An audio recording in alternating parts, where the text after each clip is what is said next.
Themba lenhliziyo yami, namanje inhliziyo yami ngisayinikele kuwena. Namanje uthando lakho lisayibusa inhliziyo yami. Namanje ngisafuna ukuthi mina nawe isakho uthando olude lungapheli. Kulena yami inhliziyo ngiyafisa wazi-ke wethemba lokuphila ukuthi wena uyabusa uyinjabulo yami engijabula ngayo imihla nemihla namalanga.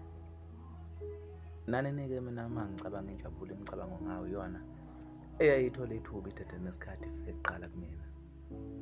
Ngiyafisa wazi ukuthi wena ukhona konke kimi. Ngiyafisa wazi ukuthi wena uyangiphelelisa. Nangesikhathi-ke mina sengithola lapho sengizizwa ngingenawo amandla ngezingabaza futhi nangesikhathi lapho sengizizwa ngingaphelele, kodwa uma kukhona wena mina ngeke ngithole ithuba lokuphelela.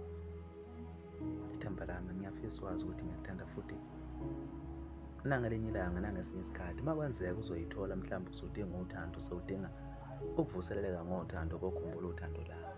Uma usungibona mina ukuthi angisiyona lento oyidingayo futhi angiseyona nalento oyifisayo, ngiyacela-ke mina ungenze ngibe lento oyifunayo, lento oyifisayo noyidingayo, ngoba uthando lami mntakwethu luhlale lumile nje lonke lume lupha nawe.